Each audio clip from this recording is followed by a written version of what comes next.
Om Swastiastu. Kembali lagi bersama saya di Ganesha Only. Jadi pada kesempatan kali ini saya akan memaparkan materi yang berjudulkan Eksistensi Manusia, Keyakinan, dan Harmonisasi Usaha Hindu di Era Post-Pandemi.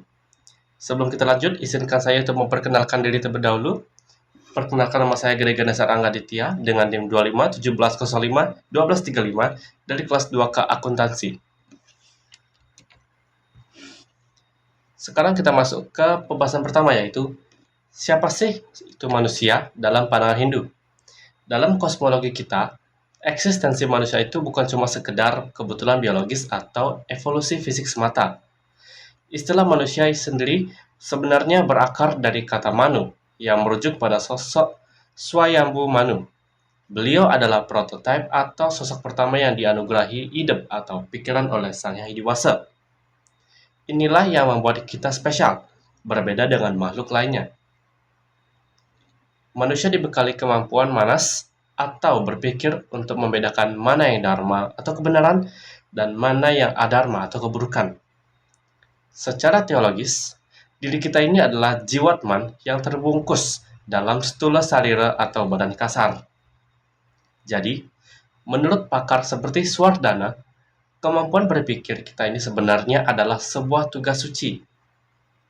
Kita bukan cuma numpang hidup atau sekedar jadi penghuni bumi, tapi kita adalah penjaga keseimbangan ekosistem atau alam semesta ini. Jadi, hakikat kita sebagai manusia Hindu adalah menjadi makhluk yang berkesadaran untuk menjaga harmoni.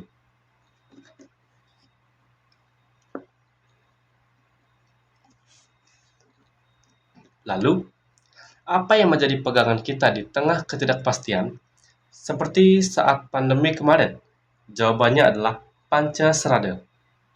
5 pilar keyakinan ini bukan cuma teori, tapi adalah jangkar mental dan spiritual kita, yang terdiri dari ada Widitatwa, yaitu keyakinan bahwa ada kekuatan Tuhan yang maha memelihara, yang menjaga siklus kehidupan kita tetap berjalan.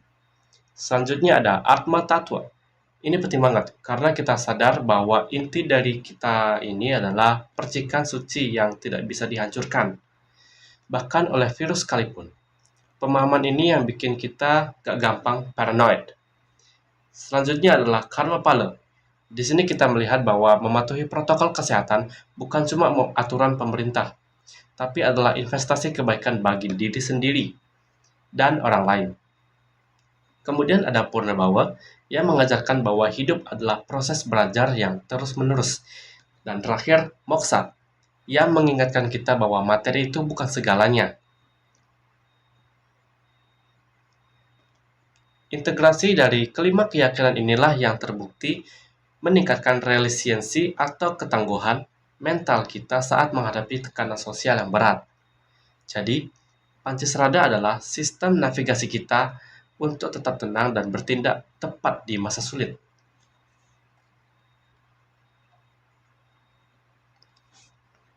Sekarang gimana kalau kita bahas fenomena pandemi kemarin secara spesifik dari sudut pandang Hindu? Dalam literatur Rama, pandemi seperti COVID-19 ini sering disebut sebagai Gering Agung atau Sarak Marana. Hindu melihat ini bukan cuma sebagai isu medis, tapi sebagai manifestasi dari ketidakseimbangan makrokosmos atau alam semesta yang akhirnya berdampak langsung pada kita sebagai mikrokosmos. Kenapa bisa terjadi? Secara teologis, saat kita sebagai manusia mulai mengabaikan dharma dan terlalu fokus pada eksploitasi materialistik, alam akan mencari titik keseimbangannya sendiri melalui hukum Roa Bineda. Istilahnya, daya destruktif alam bekerja untuk membersihkan kerusakan mental dan fisik yang diakibatkan oleh tindakan kita sendiri. Dan bahkan, terkadang, untuk memurnikan kembali tatanan kehidupan agar kembali harmoni, semesta harus melewati proses yang namanya pralaya atau penghancuran dalam skala kecil. Jadi, pandemi ini adalah pengingat keras buat kita untuk kembali sadar akan posisi kita di alam semesta ini.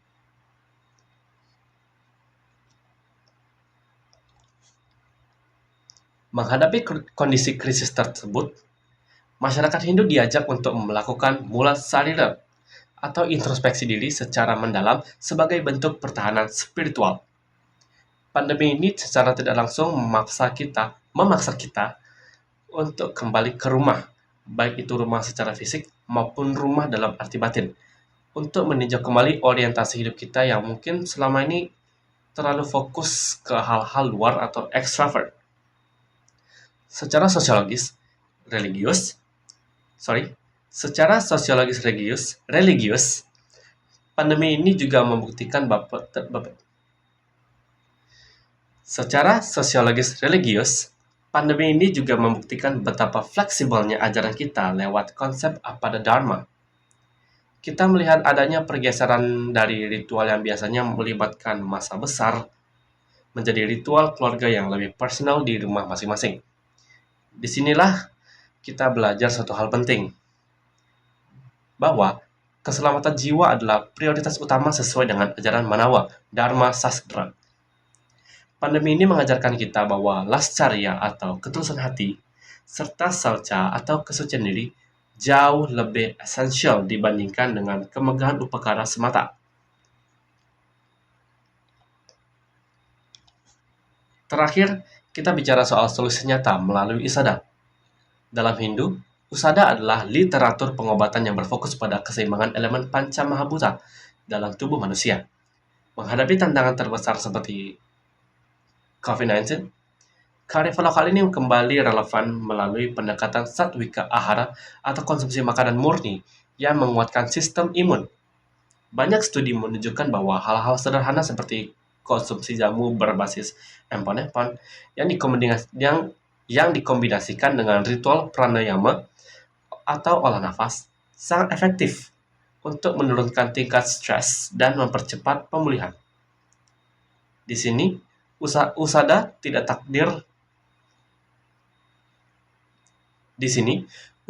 hadir untuk menggantikan pengobatan medis modern, melainkan sebagai harmonisasi atau pendamping holistik yang menyembuhkan tubuh sekaligus menenangkan jiwa.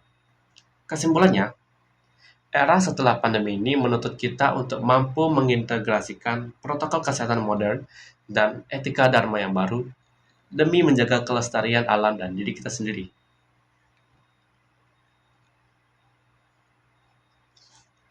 Sebagai penutup, perjalanan kita menghadapi pandemi telah memberikan pelajaran berharga tentang hakikat kita sebagai manusia Hindu.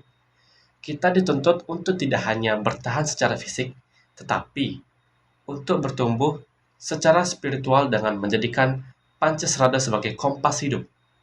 Kesimpulan utamanya adalah, untuk bertahan hidup di era post-pandemic ini, kita harus mampu mengintegrasikan protokol kesehatan modern dengan kearifan lokal secara berkelanjutan. Transformasi ini membuktikan bahwa agama Hindu tidaklah kaku dan selalu memiliki solusi holistik untuk krisis global. Ingatlah teman-teman, kesehatan sejati adalah harmoni antara obat untuk menyembuhkan tubuh, doa untuk menenangkan jiwa, dan etika dharma yang baru untuk memperbaiki hubungan kita dengan alam. Demikian pemaparan materi yang dapat saya sampaikan. Mohon maaf apabila ada kesalahan. Saya tutup dengan Paramasanti. Om Santi Santi Santi Om.